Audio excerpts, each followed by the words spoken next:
What's up, guys and girls? Jonathan here with TLD, bringing you quite possibly the most important meal of the day. Today I'm bringing you the full review to the brand new iPad 2, which comes in two different flavors, white or black. You can pick this up 16, 32, or 64 gigabytes, and you can either choose Wi-Fi or Wi-Fi plus 3G, and choose your poison with AT&T or Verizon. The iPad 2 features a resolution of 1024 by 768 across a 9.7-inch LED backlit display. On the inside of the iPad, we get a dual-core 1 GHz A5 Apple processor.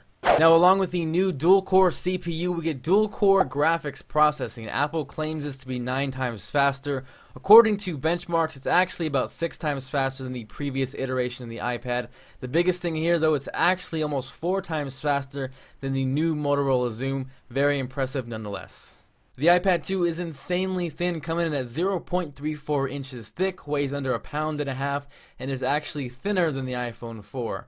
On the bottom of the iPad, you get your traditional Apple 30-pin dock connector, and to the left of that is the much improved speaker. You don't get so much of a volume increase, but it definitely is clearer. From left to right, we get the 3.5mm headphone jack, the built-in microphone, the rear-facing HD camera, which shoots at 720p, 30 frames per second. Just above that is the wake sleep button, and to the right of that is the mute button, alongside with the volume rockers up and down. On the front of the iPad, we get the front-facing VGA quality camera, which you're going to use for FaceTime video chat or photo booth, which will open up right now so you guys can get an example of how it works. The camera isn't great by any means. Don't expect it to replace your Canon or your Nikon, but photo booth is actually a lot of fun. You guys can see me looking like a goofball right here.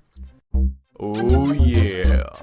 You can also look like the YouTube sensation Beaner Kiki 199.52.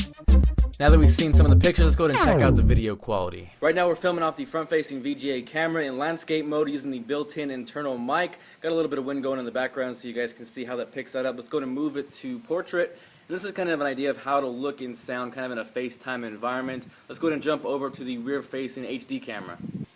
Alright, so we are on the rear-facing camera. This is in 720p. This is Melody. What's up, doggy? Get a super close-up. Say hi to the TLD viewers. You're going to be watched on YouTube. Bless you. So we are shooting 720p, 30 frames per second. Like I mentioned, if you have a good lighting situation, it's going to look pretty decent. To be honest, the camera's kind of stuck in low light, but if you have good lighting, like I said, it's going to look pretty good. Alongside the HD camera comes iMovie for the iPad. This is a $5 paid application, totally worth the money though, very nicely laid out. What you're seeing right now is footage from Matt's Macintosh. He actually used nothing but the iPad's camera and iMovie for the iPad to create one of his reviews. I will post a link to check out that video, as well as his channel. He puts out some great content. Next up is GarageBand for the iPad. This is also a $5 application, but it's a lot of fun. It's also a 8-track multi-track recorder, so you can see how easy it is to adjust levels on the fly.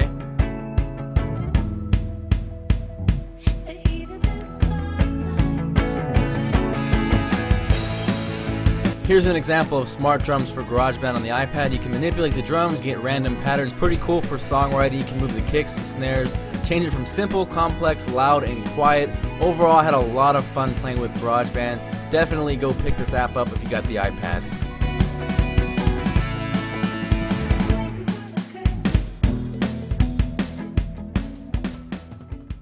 The iPad 2 ships with iOS 4.3. Here's a quick snippet of multitasking, how easy it is to adjust brightness on the fly.